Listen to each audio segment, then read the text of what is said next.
세상은요, 기독교적인 관점에서 보면 세상을 세 개로 나눌 수가 있어요. 하나는 우주 만물과 자연계, 산천초목, 이 모든 것들을 자연이다, 이렇게 세상이다 말합니다. 또 하나는 하나님이 세상을 이처럼 사랑하사 독생자를 주셨으니 이는 저를 믿는 자마다 멸망치 않고 영생을 얻게 하려 하심이라. 거기서 나오는 세상을 사랑한다는 말은 우리들을 가리켜요. 영혼들, 우리 모두. 마지막 세 번째는 마귀가 점령한 세상, 마귀가 장악한 세상, 마귀가 맘대로 죄악으로 끌고 가는 어두운 세상, 덫에 걸린 듯 그 세상을 마지막 세 번째로 가리킵니다. 세상은 세 가지. 하나는 자연계, 하나는 사람, 하나는 사단이 장악한 세상. 성경에서 특히 오늘 본문에 말하고 있는 이 세상은 세 번째 세상, 마귀가 장악한 세상, 마귀가 맘대로 끌고 가는 세상, 그 세상을 말하고 있는 것입니다. 우리가 하나님의 자녀가 되었다는 것은 새로운 관계가 형성되는 것입니다. 아버지가 없던 사람에게 아버지가 생깁니다. 또 하나님을 모르던 사람이 하나님을 아버지라 부릅니다. 자녀가 되는 새로운 관계가 형성됩니다. 그러니까 하나님의 가족의 구성원이 되는 것입니다. 그러므로 우리가 하나님을 믿고 하나님의 자녀가 되었다는 것은 자연스럽게 새로운 관계가 형성돼서 새로운 관계 속에서 살아나간다는 것입니다. 죄인들은요, 쾌락을 좋아합니다.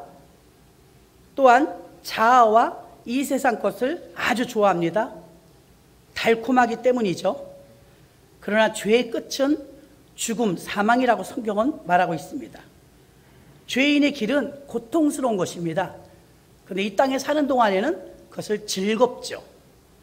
그래서 많은 사람을 유혹하고 우리도 때로는 그 죄악의 검은 손길에 오염될 때도 있다는 것입니다. 하나님의 자녀가 되면 고린도후서 5장 17절 그런즉 누구든지 그리스도 안에 있으면 새로운 피조물이라 이전 것은 지나갔으니 보라 새 것이 되었도다. 아멘. 새 것이 되었대요. 우리는 낡은 신발이 편안합니다. 늘 신었기 때문이죠. 그러나 새 신발은 더 좋아합니다. 뒤꿈치가 까지고 아파도 새 신발을 더 좋아합니다. 사람도 마찬가지입니다. 이전의 사람도 좋지만 변화된 사람은 더 좋습니다. 예수 안에서 거듭나 새로운 하나님과의 관계 속에서 새 가족이 되어진 우리의 모든 모습은 더 아름다운 줄로 믿습니다. 하나님과 새로운 관계가 맺어졌다면 단연코 끊어야 될 것이 있습니다. 그것은 죄와의 단절입니다. 죄를 끊어내야 되고 죄를 단절해야 됩니다. 우리가 새롭게 거듭난 새 사람이 되었으면 과거처럼 죄의 종이 되거나 죄에 끌려다니거나 또 죄 안에서 살아가는 사람이 된다면 하나님의 자녀로서 하나님을 아버지라 부르면서 새로운 새 가족 속에 들어와 있는데 옛 것을 끊어내지 못함으로 옛 죄의 종으로 계속해서 끌려다닌다면 우리는 오늘 본문의 15절에서 이 세상이나 세상에 있는 것들을 사랑하지 말라. 누구든지 세상을 사랑하면 아버지의 사랑이 그 안에 있지 아니하니 그랬습니다. 새 사람이 된 사람은요, 이 세상에 있는 것들을 사랑하지 말래요. 여러분 무엇을 사랑하십니까? 어떤 사람은 돈을 사랑하고 어떤 사람은 명품을 사랑하고 어떤 사람은 명예를 사랑하고 어떤 사람은 사람을 사랑하고 어떤 사람은 자기 취미를 사랑하고 쾌락을 사랑하고 노는 걸 사랑하고 이 말씀은 무슨 말이냐면 15절의 경고는요, 옛사람으로 돌아가면 새로운 관계가 형성됐던 아버지와 우리와의 관계가 옛사람으로 돌아가 버리면 비극적인 관계가 되어버린다는 걸 말하는 것입니다. 코로나 팬데믹으로 인해서 대부분 전 세계가 타격을 입었습니다. 교회들도 예외는 아닙니다. 아직도 예배 회복과 모임이 정상화되지 않았고 약 30%의 성도들이 아직도 교회로 돌아오지 못하고 있습니다. 우리가 기억할 것은 절대로 믿음은 들으면서 납니다. 불신앙도 들으면서 나지만 믿음 좋은 사람이 교회 안 나오는 사람은 거의 없습니다. 믿음은 들으면서 나기 때문에 자꾸 말씀을 들으려고 아버지께 가까이 나와야 믿음이 커지는 줄로 믿습니다. 오랜 기간 교회를 나오지 않고 자연히 유튜브로 예배를 드린다고 드리긴 하지만 예전과 같은 모습으로 예배를 드리지 못한다면 우리도 모르는 사이에 그 마지막 세 번째 세상, 사단의 유혹받은 세상, 그 세상에 조금 우리는 끌려 들어갑니다. 원하든 원치 않든 교회를 멀리하고 교회를 거리두기 하고 세상을 가까이 하면 어떻게 됩니까? 나도 모르는 사이에 빠져들어갑니다. 그래서 믿음은 들으면서 나기 때문에 하나님 말씀을 자꾸 들어야 될 줄로 믿습니다. 반대로 하나님 말씀을 듣지 않고 빠져나가는 동안 무슨 소리를 듣냐면 세상 소리를 듣습니다. 세상 유혹에 귀가 열립니다. 세상 사람들이 하는 말을 똑같이 합니다. 교회 다녀도. 이미 그 사람은 세속적이 되었다는 것입니다. 세상에 속했다는 것이죠. 세상에 속한 자가 우리는 아니기 때문에 성경은 뭐라고 말합니까? 그리스도인이라면 세상이 우리를 미워한대요. 마태복음 24장에 보면 우리를 미워한대요. 떡을 달라고 돈을 달라고 한 적도 없는데 세상은 우리가 밉대요. 그들 속에 악이 있기 때문에, 죄가 있기 때문에 하나님의 영이 있는 우리들을 좋아하지 않습니다. 미움을 받는다고 했는데 그리스도인으로서 오히려 세상 사람들이 너무 좋아하고 나도 그 사람들을 너무 좋아하고 내가 세상 사람들을 너무 좋아하니까, 사랑하니까 세상과 벗되어서, 세상이 벗이 되어서 그렇게 사는 그리스도인들도 많습니다. 성경은 세상이 우리를 미워한다고 했는데 그리스도인이 세상을 사랑해요. 세상을 벗해요. 그러면 세상이 그리스도인들을 점령합니다. 코로나 팬데믹으로 인하여서 창조관, 세계관, 가치관, 신앙관이 하나님 중심에서 사람 중심으로 전락해버렸습니다. 인본주의 사회와 지독하리만치 개인 이기주의 사회를 살고 있습니다. 어디 가도 자기밖에 모릅니다. 얼마나 사람들이 이기주의인지 모릅니다. 오늘 본문은 기독교인으로서 어떻게 살아가야 되는지를 목표점을 재설정하라고 알려주시는 줄로 믿습니다. 세상은 개인 중심, 권력 중심, 물질 중심, 양심이나 법치나 자유나 공정은 사라져버렸습니다. 온통 나라 안에 부정부패와 죄의 소굴이 되어서 이런 모습들이 세상의 모습입니다. 코로나 팬데믹은 세상의 모든 모습을 적나라하게 보여주며 하나님께서 예비하신 바로 믿는 자들에게는 카이로스의 시간이요, 하나님도 재정비하는 시간인 줄로 믿습니다.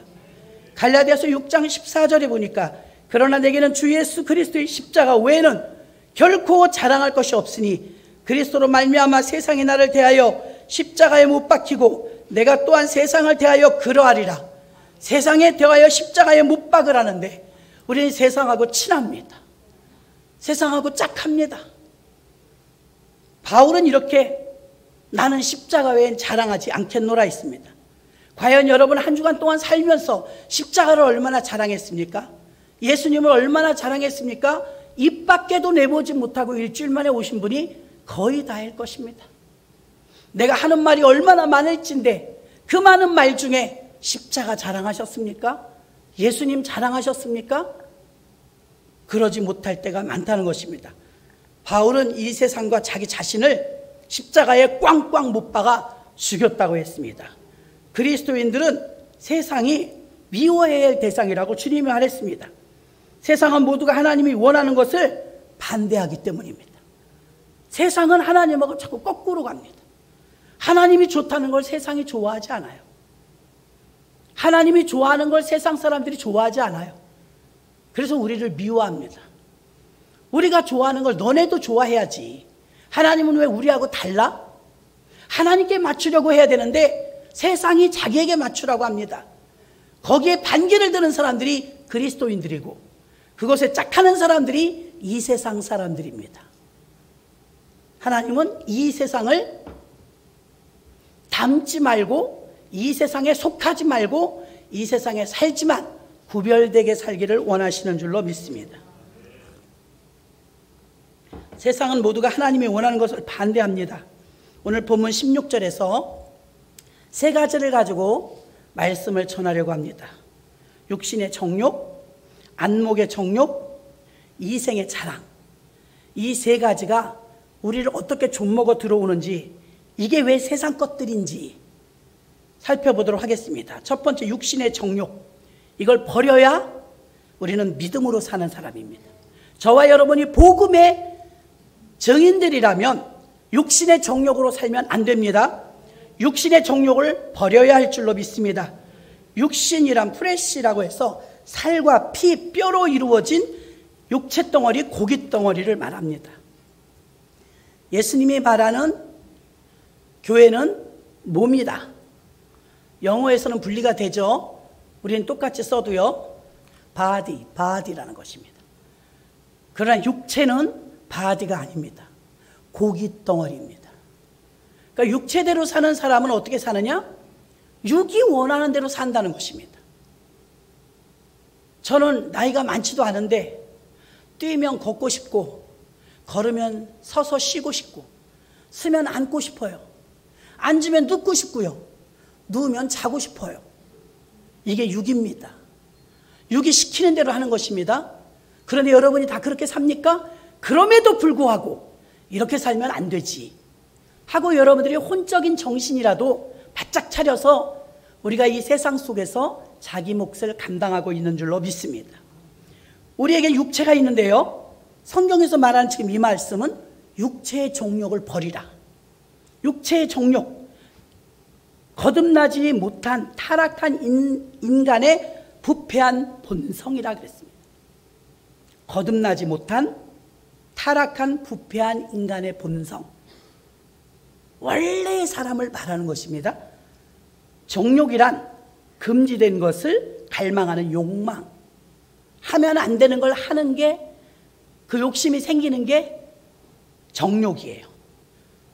육신의 정욕, 타락한 부패한 본성에 이끌려 하나님을 거슬리는 육신이 원하는 것을 하고 싶어 하는 대로 내어주는 육체, 오직 자기 만족만을 위하여. 부인이나 남편이 좋아하는 것도 아닙니다. 자식이나 부모가 좋아하는 것도 아닙니다. 나만 좋습니다. 내 육체의 오감만 만족을 합니다. 육체대로 살고 육체의 만족을 위해서 사는 게 육체의 정욕입니다. 그런데 오늘 본문은 바울이 말합니다. 말세에 사는 우리에게 육체의 정욕을 버리라. 힘듭니다, 여러분. 대답은 쉽게 하시지만 육체의 정욕을 버리고 산다는 것은 참 힘든 일입니다. 그러나 처음에만 힘들지 한 번, 두 번, 세 번 이겨버릇하면 그 다음엔 편안합니다. 승리하시기를 주의 이름으로 축원합니다. 자기 만족을 위해서 계속 갈망하는 것이 인간의 정욕입니다. 하나님이 인간을 만드신 이유는 하나님께 영광 돌리라고, 찬양 올리라고, 하나님의 영광을 위해서 살라고 우리를 만들어 주셨습니다. 천사도 만드셨고 사람도 만드셨지만 천사는 부리려고 만드셨고 우리 사람은 영광 돌리라고 만드신 줄로 믿습니다. 그러면 만드신 분 뜻대로 살아야 합니다. 만드신 분이 하나님께 영광 돌리라고 했더니 육체의 정욕대로 쓰레기처럼 삽니다. 세상에 파묻혀서 세상 사람보다 더 악하게 삽니다. 그럼 하나님이 하나님의 영광을 받지 못합니다. 바울은 말합니다. 이전의 사람은 다 버리고 육체의 정욕을 버리라. 복음으로 살려면 육체의 정욕을 과감하게 버려야 될 줄로 믿습니다. 사람들의 정욕적인 욕정은요, 끝이 없습니다. 많이 배우고 못 배우고 지위가 높고 낮고 사회의 지도층이고 뭐 상관없습니다. 누구든 육체적 정욕을 다스리지 못하면 다 무너져 버립니다. 우리 너무나 많은 뉴스를 통해서 보고 있지 않습니까? 세상 사람들은 정욕으로부터 오는 돈, 권력, 쾌락, 그것으로 망하는 것입니다. LH 직원이 2명이나 자살했다는 뉴스를 보았습니다. 참 안타깝고, 조사를 좀 하려고 그러면 누군가 죽어요. 왜 그렇습니까? 그분들은 참 안 됐지만 마음이 콩닥콩닥한 사람이 한둘이겠습니까? 육체의 정욕대로 살았기 때문에 그 결과는 파멸인 것입니다.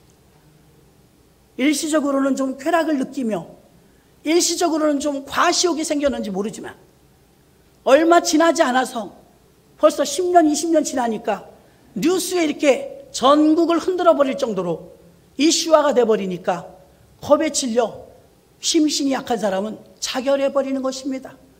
코로나 무서워서 1년이 넘도록 마스크 쓰지만 코로나로 죽은 사람보다 자살하는 사람이 훨씬 많아요. 자살하는 숫자는 수치가 나오지 않지만 코로나는 매일같이 수치가 나옵니다. 코로나는 확진이 안 되었는데도 벌벌 떱니다.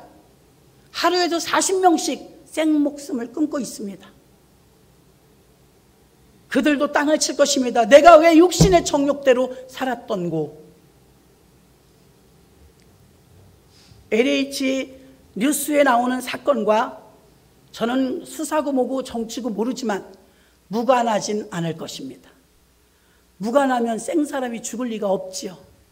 이렇게 사단의 유혹은 우리의 육체의 정욕으로 우리를 수석거립니다. 조금 더 스릴 있게 아무도 모르게 딴쪽같이 그럴 수는 없는 것입니다. 다 속는 것입니다.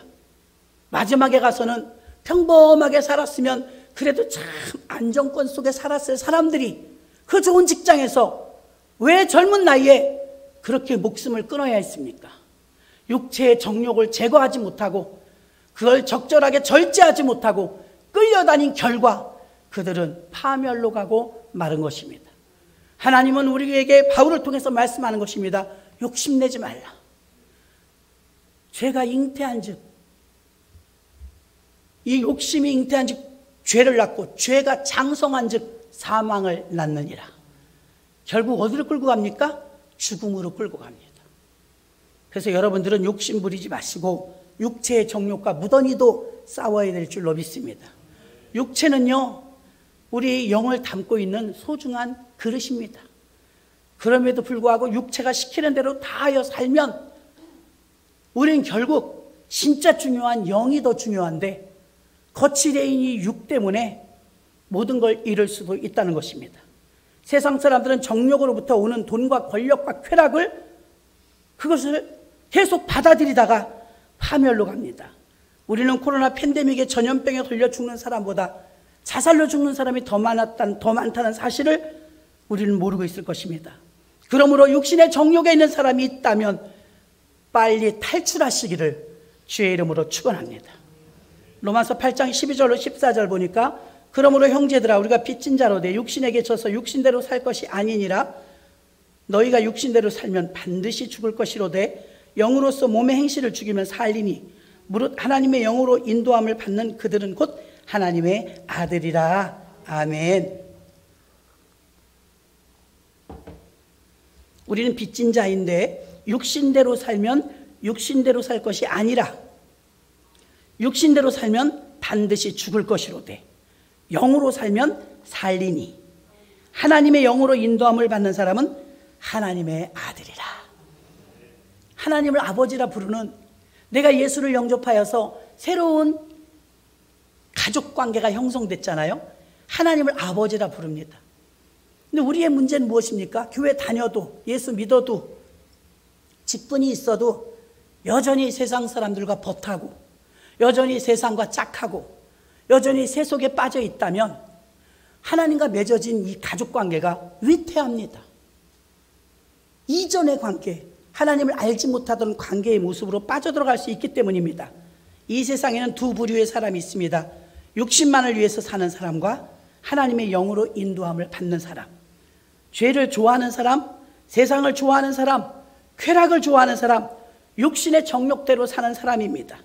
창세기 6장 5절로 7절, 여호와께서 사람의 죄악이 세상의 관영함과 그 마음의 생각의 모든 계획이 항상 악할 뿐임을 보시고 땅에 사람 지으셨음을 한탄하사 마음에 근심하시고 가라사대 나의 창조한 사람을 내가 지면에서 쓸어버리되 사람으로부터 육축과 기는 것과 공중의 새까지 그리하리니 이는 내가 그것을 지었음을 한탄함이니라 하시니라.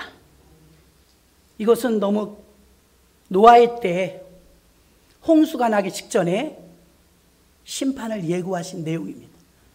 야, 머리 검은 짐승 거두지 말라더니 사람 지은 것을 후회하신대요. 그리고 창세기 19장 24절로 26절도 여호와께서 하늘 곧 여호와에게서 유황과 불과 비같이 소돔과 고모라에 내리사 그 성들과 온 들과 성에 거하는 모든 백성과 땅에 난 것을 다 엎어 멸하셨더라. 소돔성이 멸망할 때의 모습입니다. 이때도 그 죄가 성을 다 덮었답니다. 우리는 그래도 교회 다니니까 좀 건전한 편이죠. 밤문화가 어떤지 우리는 사실 잘 모릅니다. 우리나라에 음탕하고 방탕하며 성적인 도덕적인 타락이 어디까지 갔는지 여러분이 그 실체를 안다면 눈 뜨고 살기도 부끄러울 것입니다. 폼페이 최후의 날이라는 로마의 수도였던 곳이 어느 날 유황불이 비같이 내려서 도시를 다 날려버렸습니다. 놀라운 것은 화산재가 그 도시를 그대로 덮었는데 그대로 멈춰라 한 것처럼 너무 뜨거우니까 3000도? 여러분 100도면 물이 끓어요. 3000도면 사람이 그냥 죽겠죠. 그런데 그 3000도가 넘는 용왕 들끓는 그 불이 유황불이 그대로 도시를 덮쳤더니 이 온도가 너무 높다 보니까 사람이고 짐승이고 식물이고 그냥 이렇게 화석이 됐어요. 화석. 그게 2000년 전이거든요. 얼마나 타락했냐면요. 그 도시가 그대로 남아 있습니다. 우리나라는 아니지만 조사하는 발굴달들이 발굴을 해보니까 2000년 전에 이미 수세식 화장실을 쓰고 있었어요. 수세식. 뭐 자연으로 물이 흐르게 했겠죠. 그렇게 호화로운 생활을 누리던 폼페이. 제가 본 건 너무 끔찍했습니다. 이 한국에도 한번 왔었는데요. 그 유물들을 가지고 전 세계를 돌아요. 그래갖고 너무 궁금하던 차라 예술회관에 왔길래 갔었습니다.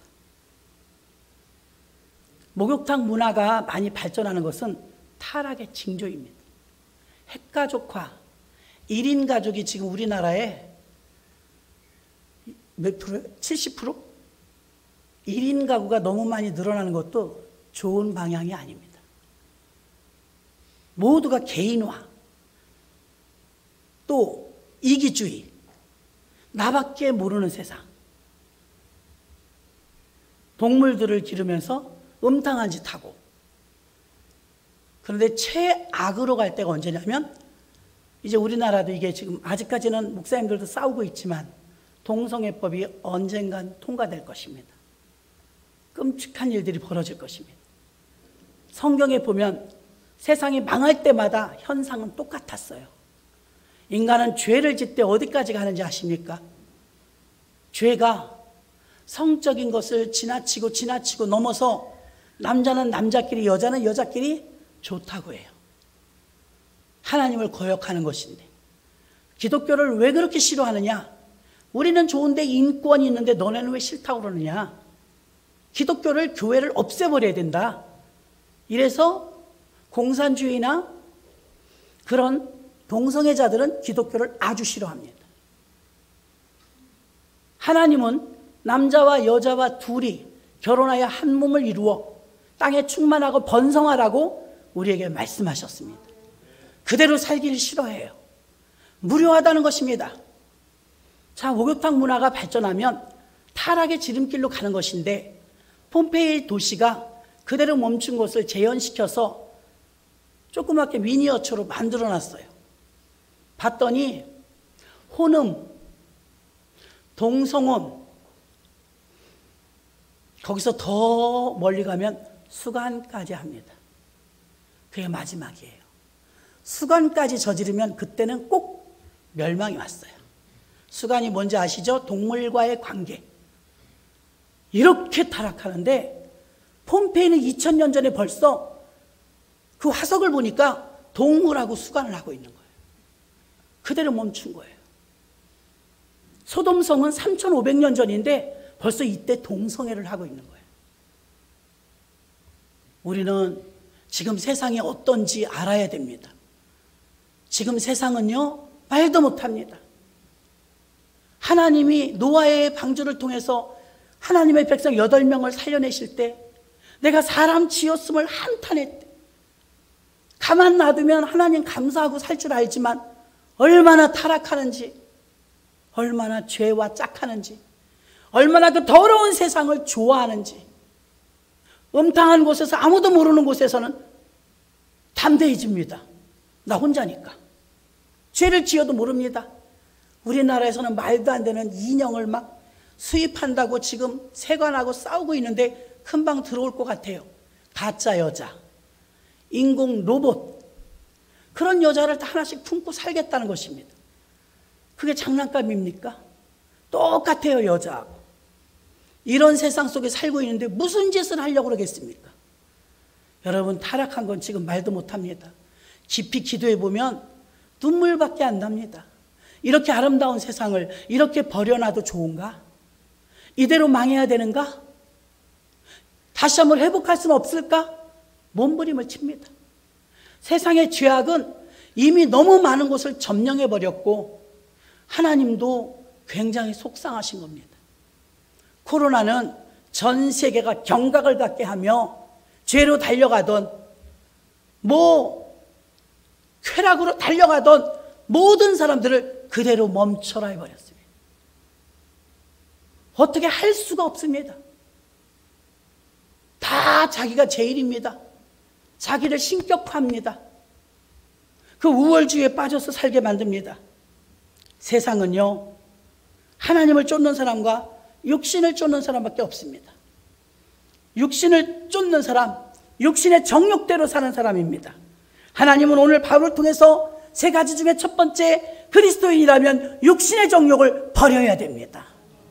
아무리 유혹이 오고 괴롭고 힘들어도 중독이 뭔지 아십니까? 마약 중독, 알코올 중독, 인터넷 중독, 도박 중독. 중독은요, 피난입니다. 사람들이 왜 중독에 빠지는지 아세요? 글이 들어가서 그냥 묻혀버리는, 술에 쩔어버리고 게임에 쩔어버리고 그러려고 하는 것입니다. 여러분, 이렇게 세상에 그냥 에라 모르겠다, 다 포기하고 다 내려놓고 나 그냥 탈선해야 되겠다, 일탈해야 되겠다, 여러분, 그러면 답이 없습니다. 그러시면 안 됩니다. 하나님을 의지하시기 바랍니다.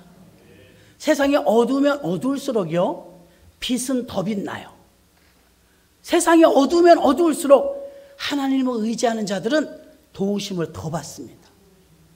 육체의 정욕은 반드시 우리가 치러야 될, 싸워야 될 나와의 싸움입니다. 육체의 정욕을 버리시기를 주의 이름으로 축원합니다. 또 두 번째는 안목의 정욕입니다. 하나님이 처음에 아담과 하와를 만드시고 하와가 그전엔 그런 걸 못 느꼈는데 어느 날 뱀이 와서 꼬드깁니다. 저 중앙에 있는 선악과 정말 하나님 먹지 말래? 응, 먹지 말래. 먹으면 죽는데. 안 죽어. 하나님과 인간과의 관계 이간질에 들어옵니다. 마귀의 수법입니다. 아무리 사람의 모습을 하고 있다 할지라도 하나님과 교회와 나를 자꾸 멀어지게 하는 이간질이 있다면 그 속에 사단이 있는 것입니다. 권사라도 소용없어요. 집사라도 소용없고 목사라도 소용없어요. 그렇게 이간질해서 하나님하고 멀어지고 교회하고 멀어지게 만드는 사람은 사단에게 도구로 쓰임받는 것입니다. 안목의 정욕은요, 사단이 하와에게 와서 아니야 네가 그 선악과를 먹으면 네 눈이 밝아져서 하나님처럼 돼. 그래서 하나님이 못 먹게 하는 거야. 갑자기 하나님에 대해서 불신을 갖게 만듭니다. 의심을 갖게 만듭니다. 그전에는 에덴 동산을 거닐면서 행복의 동산에서 행복했습니다. 하나님 한 분만으로 만족했습니다. 사단이 들어오면 하나님에게 의심이 생깁니다. 하나님이 나한테 해준 게 뭐 있어? 기도한다고 응답해 주신 게 뭐 있어? 막 반항심이 생깁니다. 아무 힘도 없고 아무 도울 능력도 없는 귀신말, 사단말이 그럴듯하게 들립니다. 여기서 여러분 넘어가시면 안 됩니다. 정신을 바짝 차리시고 예수의 피로 물러가라 싸워야 될 줄로 믿습니다. 하와는 그렇게 하지 못했어요. 정말? 그리고 사단의 말이 듣자마자 다시 선악과를 보니까 이전에 느끼지 못했던 걸 느낍니다. 보암직하고 먹음직하고 탐스럽기도 한지라. 모든 죄는 눈으로 들어옵니다. 눈은 900냥이라고 하죠. 온몸이 1000냥인데 눈이 900냥이래요. 해외여행 눈 즐거우려고 가는 것입니다. 영화 눈 즐거우려고 가는 것입니다. 예쁜 여자 눈 즐거우려고 고르는 것입니다. 눈에게 속지 마세요.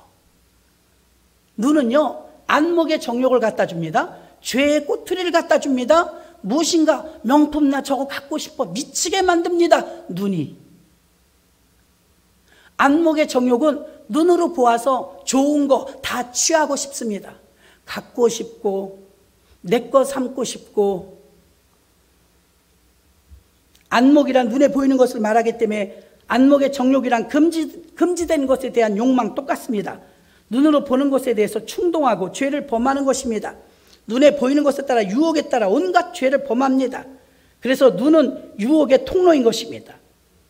창세기 3장 6절에 여자가 그 나무를 본즉 먹음직도 하고 보암직도 하고 지혜롭게 할 만큼 탐스럽기도 한 나무인지라.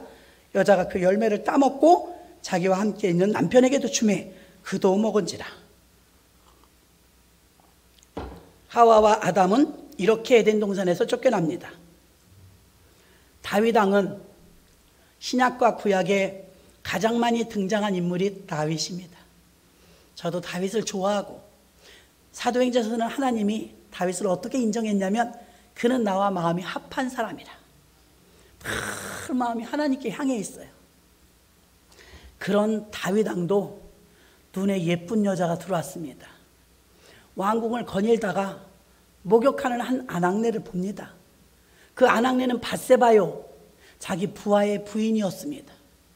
범해서는 안 될 여자를 범했습니다. 왕이 뭐 그까짓 거 1000명이든 100명이든 후궁을 얼마든지 드릴 수 있습니다.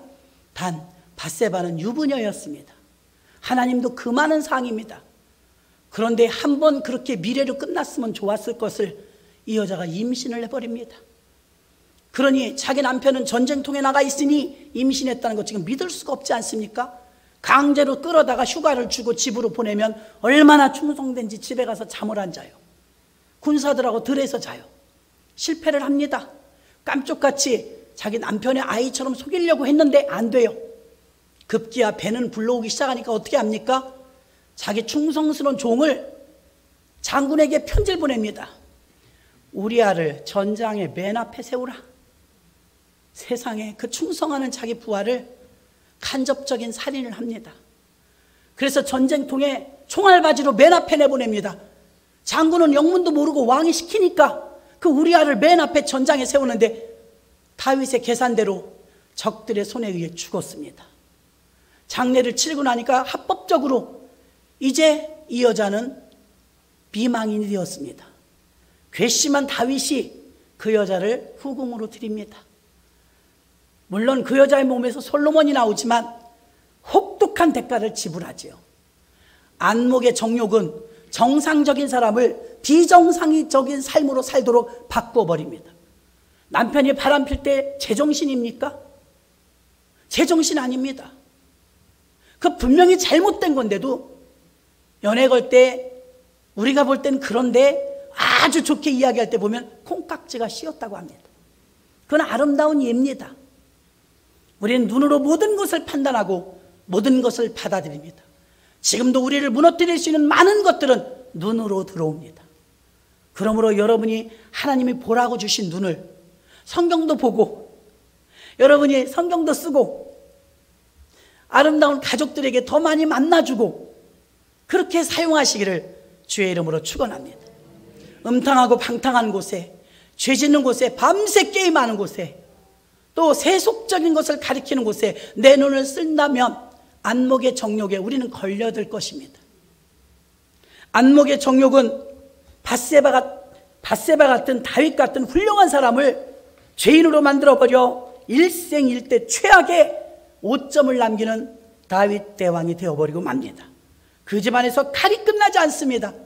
마지막에는 그 집안의 아들 중에서 압살롬이 반기를 들며 아버지를 살해하려고 하는 엄청난 죄까지 올라가는데, 거슬러 올라가면 바로 다윗의 죄 때문에 그것이 자식에게 갔더라는 것입니다. 마태복음 5장 28절로 29절에 보니까 나는 너희에게 이르노니 여자를 보고 음욕을 품는 자마다 마음에 이미 간음하였느니라. 만일 내 오른눈이 너로 실족해 하거든 빼어내버리라. 내 백체 중 하나가 없어지고 온몸이 지옥에 던지우는 것이 유익하매. 아멘. 예수님은 사람의 눈에 대해서 말씀하실 때 눈은 보는 기능뿐만이 아니라 그 사람의 마음까지 움직이게 만드는 통로라고 말하고 있습니다. 눈으로 보는 것에 따라 생각과 영혼과 행동이 그대로 영향을 받기 때문에 나쁜 걸 보면 나쁜 마음이 생깁니다. 잘못된 것을 보면 잔상이 남습니다. 책을 읽고 TV를 보고 인터넷을 보아도 사람을 보아도 마음과 영혼에 선한 영향력을 주는 것들을 보고 선한 영향력에 도전을 받으시는 온전하고 건강한 여러분이 되어야 될 줄로 믿습니다. 예수님은 산상수훈에서 마태복음 6장 22절에 눈은 몸의 등불이니 그러므로 내 눈이 성하면 온 몸이 밝을 것이요. 여러분이 봐야 될 것을 보시기 바랍니다. 좋은 것을 보시기 바랍니다. 코로나 팬데믹이 오면서 사람들은 교회 예배 대신에 온라인 예배를 드리다가 많은 신자들이 아직도 교회로 돌아오지 못하고 있습니다. 그리고 자기가 보고 싶은 대로 자기 교회 예배를 드리는 것뿐만이 아니라 그냥 보고 싶은 대로 더 많은 클릭수가 있는 곳으로 전전긍긍하면서 돌아다닙니다. 4차 산업혁명이나 디지털 세상이 좋은 것 같지만 크리스천들에게는 점점 하나님의 세계관, 하나님의 창조관, 하나님의 가치관, 하나님의 신앙관을 무너뜨리는 많은 것을 피폐하고 메마르게 만드는 문명으로 달려가고 있다는 것입니다. 세상에서 보이는 것에 따라 살면 성경을 읽고 기도를 하고 봉사와 헌신하는 믿음은 점점 줄어들 것입니다. 결국 우리의 믿음의 질적인 저하로 인하여 우리의 영적 상태는 점점 피폐하고 메말라 갈 것입니다. 시편 27편 4절에 내가 여호와께 청하였던 한 가지 일 곧 그것을 구하리니 곧 나로 내 생전에 여호와의 집에 거하여 여호와의 아름다움을 앙망하며 그 전에서 사모하게 하실 것이다. 아멘. 성전을 이렇게 사모했단 말입니다. 히브리서 12장 2절은 믿음의 주요 또 온전케 하신 이인 예수를 바라보자. 저는 그 앞에서 있는 즐거움을 인하여 십자가를 참으사 부끄러움을 개의치 아니하시더니 하나님 보좌 우편에 앉으셨느니라. 아멘. 우리의 눈은 예수를 바라봐야 합니다. 우리의 눈은 십자가를 바라봐야 합니다. 오늘 교회에서 말씀을 들을 때는 그려 맞아 결심하십니다. 그러나 교회는 한 번 오시고 세상에선 6일을 있습니다. 그럼 여러분은 보고 싶지 않아도 또 세상 것을 보게 됩니다. 여러분의 마음은 또 갈팡질팡 됩니다. 일주일 있다 보니까 벌써 일주일 됐네. 다짐한 건 간 곳 없습니다. 말씀을 들은 대로 살아내야 되는데 시도도 해보지 못하고 돌아오는 경우가 얼마나 많습니까? 안목의 정욕은 우리로 하여금 예수를 바라보고 이기게 하십니다. 교회를 바라보고 예수를 바라보고 소망을 바라봐야 하는 것입니다. 개인의 믿음과 공동체가 살고 가정이 살고 나라가 사는 것입니다. 내 눈이 아직도 세상을 향하여 세상 것만 바라봤다면 여러분은 많은 것을 잃고 나서야 깨달을 것입니다. 그러나 주님만 바라보면 너무나 많은 것들을 얻게 됩니다.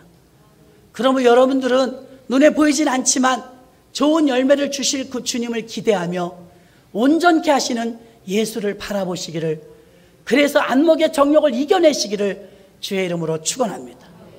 안목의 정욕은 버려야 복음으로 사는 사람입니다. 마지막 세 번째는 이생의 자랑입니다. 교회 다녀도 아직도 입만 열면 세상 것 자랑하는 분이 있습니다. 자신은 모릅니다. 내가 자랑하는 이런 것들이 얼마나 아직도 내가 세속적이라는 것을 표징하는 증거인데 본인은 모릅니다. 나 왕년에 이랬어. 내가 이런 사람이야. 우리 집은 이래. 우리 아이는, 우리 남편은, 우리 아내는, 우리는 이랬었어 하고 자랑을 일삼게 되는데 그것은 사실 미련입니다. 복음으로 사는 삶은 쉽지 않습니다. 예수도 믿고 직분도 받고 나름대로 신앙생활 잘한다고 복음적인 삶을 살아가고 있다고 생각하지만 여러분 자신에게 물어보면 나는 복음인으로서 믿음으로 사는 것과 세상에서 나가서 사는 것과 일치점을 맛보지 못할 때가 너무나 많습니다. 교회에서 볼 때 그 모습이 아름다운데 밖에서 봐도 아름다워야 될 줄로 믿습니다. 왜 그렇습니까? 이것은 아직도 복음이 성숙하지 못하기 때문입니다. 복음은 자신의 소유에 있는 것이 아니라 복음이 자라면 자연히 자꾸 예수를 자랑하게 됩니다. 교회를 자랑하게 됩니다. 복음을 자랑하게 됩니다. 아직도 내 입에서 사람을 자랑하고 세상을 자랑한다면 난 아직도 그만큼밖에 안 되는 것입니다. 단순히 복음을 아는 사람은 결국 자신을 자랑하고 자신과 연결시키는 최종 목적, 자기가 높아지고 자기가 드러나는 곳에 혈안이 되어 있습니다. 그것을 쉽게 말하면 자기를 과시하는 교만이라는 것입니다.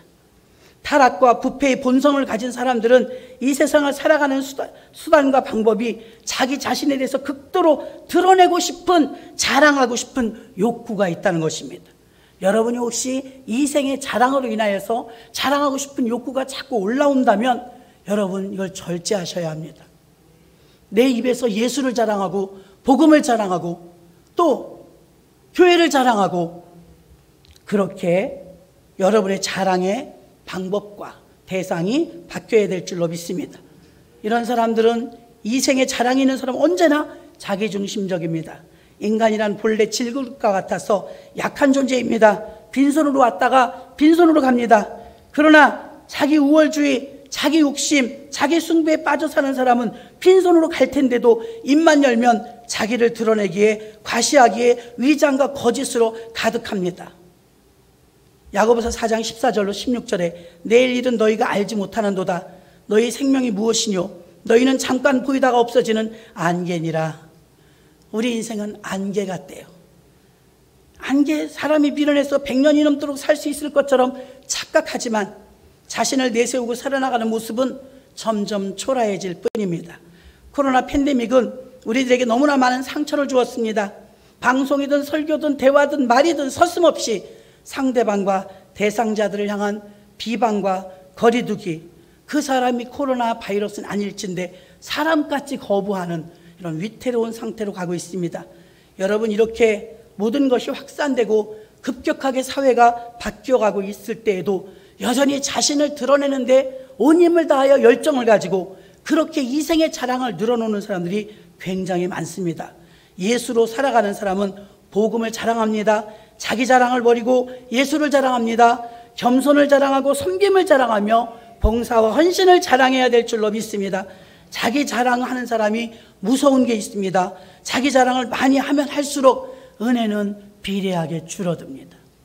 자기 자랑을 일삼는 사람은 하나님의 은혜는 줄어들고 점점 말라져 가고 있다는 사실을 모른다는 것입니다. 솔로몬에게는 멘토가 있었습니다.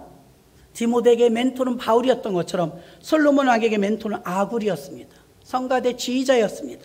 잠언 30장 7절로 9절 보니까 내가 두 가지 일을 주께 구하였사오니 나로 죽기 전에 주시옵소서. 곧 허탄과 거짓말을 내게서 멀리하옵시고 나로 가난하게도 마옵시고 부하게도 마옵시고 오직 필요한 양식으로 내게 먹이시옵소서. 혹 내가 배불러서 하나님을 모른다 여호와가 누구냐 할까 하오며 혹 내가 가난하여 도적질하고 내 하나님의 이름을 욕되게 할까 두려워함이니라. 아멘. 아굴의 기도 제목은 아주 간결하고 강력했습니다. 헛된 말과 거짓말하는 걸 내게서 멀리하게 해달라고 기도했습니다. 우리도 이런 기도의 모습을 본받아야 할 것입니다.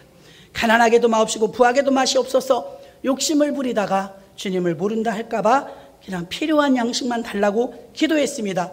이런 지혜와 믿음의 기도가 우리도 필요한 줄로 믿습니다. 고린도전서 1장 27절로 29절 보니까 하나님께서 세상에 미련한 것들을 택하사 지혜 있는 자들을 부끄럽게 하려 하시고 세상에 약한 것들을 택하사 강한 것들을 부끄럽게 하려 하시며 하나님께서 세상에 천한 것들과 멸시받는 것들과 없는 것들을 택하사 있는 것들을 폐하려 하시나니 이는 아무 육체라도 하나님 앞에서 자랑하지 못하게 하려 하심이니라. 하나님은 하나님이 다 주셨는데 자랑을 우리가 아무리 늘어나도 하나님 볼 때는 우스운 것입니다. 그래서 하나님은 가끔 얼토당토 않은 사람을 들어서 높이 세웁니다. 상상도 못하는 사람을 아주 대단한 자리에 세웁니다. 어떤 인간도 자랑하지 못하게 하시려고. 우리의 연약함을 우리는 하나님 앞에 토기장이 앞에 질그릇입니다. 내가 연약한 거 감기만 되게 알아도 아무것도 못해요. 여러분, 우리에게 기침만 나와도 아무것도 못해요. 우리가 뭘 할 수 있어요? 하나님 있으면 나와봐, 내 주먹을 믿어. 회개해야 합니다. 하나님 없이 살았던 세상도 회개해야 합니다. 하나님을 모르는 것, 하나님을 자랑하지 않는 것, 하나님 말씀 없이 사는 것, 아주 위험한 사람인 것입니다. 말씀을 정리합니다. 아주 간단합니다. 세 가지죠. 육신의 정욕과 안목의 정욕과 이생의 자랑을 버리는 사람이 복음의 사람입니다. 이걸 버리지 못하면 끌려다닐 수밖에 없다는 것입니다. 성령 충만한 사람은 미에 대해서 너무 민감하지 않아요. 성령 충만한 사람은 명품에 대해서 둔해요. 성령 충만한 사람은 이 세상 것, 차가 몇 cc인지 아파트가 몇 평인지 별로 관심 없어요. 자기 수준으로 생각합니다. 남도 다 이렇게 생각할 거야. 그렇지 않아요. 가치관이 다르기 때문입니다. 바울은 모든 것을 가지고 있는 자였지만 다 내려놓고 가치관을 천상에 두었기 때문에 뭐라고 말합니까? 난 분토와 같이 버리노라. 난 결코 십자가 외에는 자랑하지 않겠노라. 십자가를 자랑하시며 승리하며 사는 우리 충원의 가족들 되시기를 주님의 이름으로 축원합니다. 하나님 아버지 감사합니다. 모든 영광 하나님께 올립니다. 더 이상 육신의 정욕으로 이끌려 세상에서 방황하지 말게 하시고 안목의 정욕에 이끌려 탐욕 속에서 허우적거리지 말게 하시고 이생의 자랑으로 자기를 포장하고 거짓된 삶을 허세로 살지 않게 주여 도와주옵소서. 오늘 주신 말씀이 복음인으로서 살아가 나가야 될 지표인 줄 믿사오니 바울의 이 말씀을 지침으로 삼을 수 있는 우리 모두가 되게 하여 주옵소서. 예수님의 이름으로 기도합나이다. 아멘.